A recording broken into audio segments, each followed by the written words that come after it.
Thanks for staying with us. Making plans for your children's future is essential because it gives parents peace of mind, knowing that their children will be well taken care of in case of any unfortunate event. With adequate advanced planning, you will find comfort in knowing that your children's future will be well protected even if you're absent. Today, we're going to look extensively into the process of planning your children's future. Joining us on the show is the private trust specialist, FBNQuest Trustees.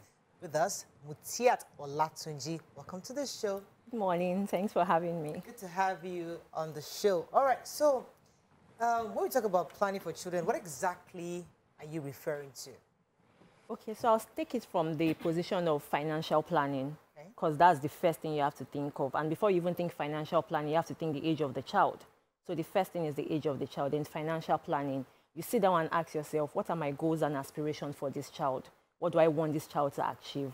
And this covers education, because yes, everybody says education is the best legacy, but you also have welfare and medicals. It's one thing to go to school, it's another thing to be in the right frame of mind when you're in school, and it's another thing to also know that if I fall sick, there's medicals properly taken care of for me. There's also the lifestyle needs as well. So all of this is what we tell parents to look at planning towards when planning for your child's future. Amazing. So when I hear planning for the child's future, I usually would say it's for people who have the resources to plan. Because if you're in a space where you're earning just the bare minimum, so to speak, you don't even have enough to feed today. Talk less of planning, and we just hope that God will somehow take care of these children.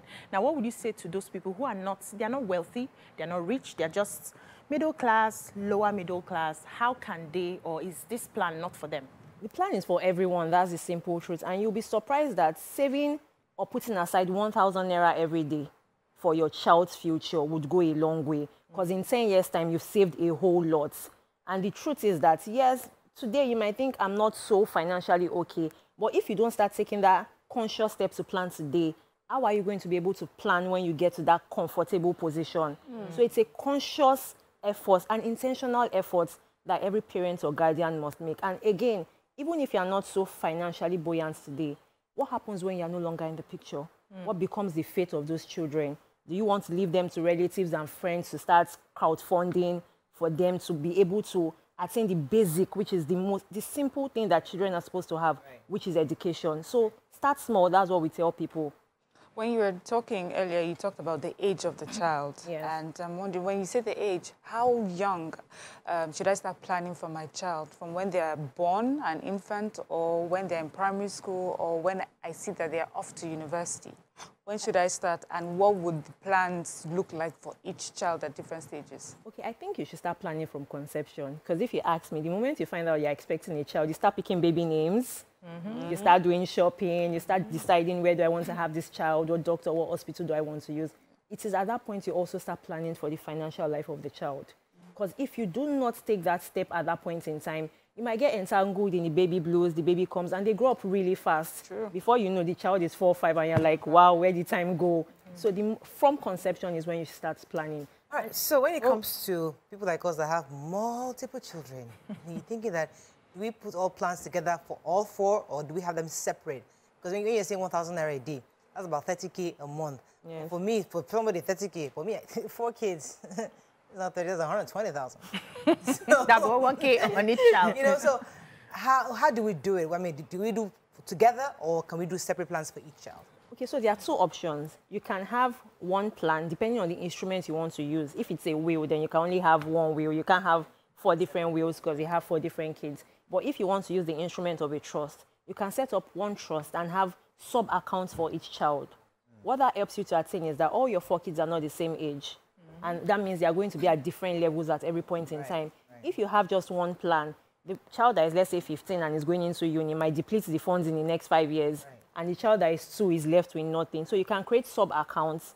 And in setting up that sub-accounts, we can help you with projections. So we'll tell you how old is the child, what are your aims and objectives for the child, education, lifestyle. We can now tell you how much we think you should fund the trust to. to cater for that individual child. Ah, nice. So how flexible are these plans? Is it, does it change?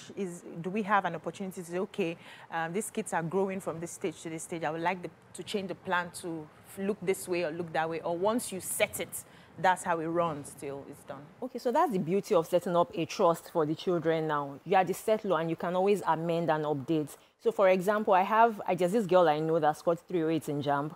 And all along, her dad, I thought she was going to be an accountant. But she got to SS3 and said, Daddy, I want to do psychology.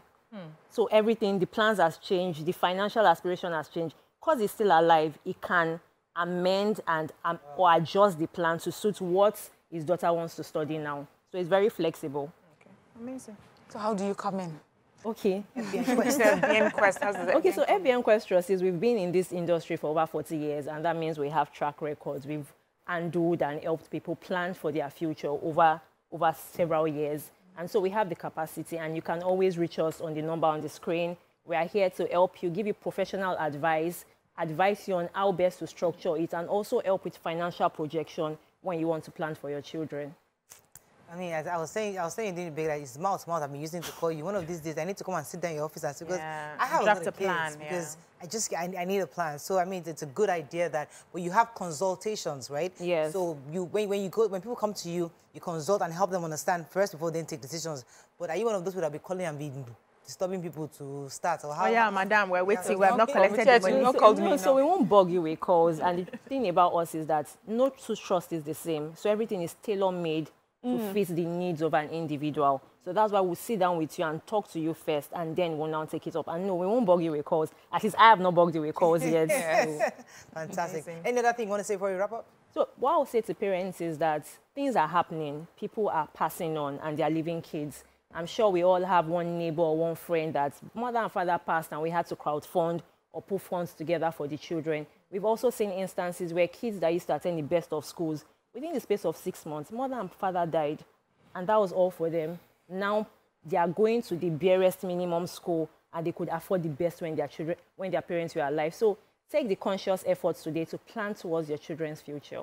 That's a good way to wrap that up. Yeah. Very scary and very guilt-tripping way. Don't use all your money for Shwebi. I'm telling you, I'm thinking to myself, okay, what's all this I'm doing? But thank you so much, Mutiat. Thank you for having us. Having you on this segment. Stay tuned. Your View will be right back.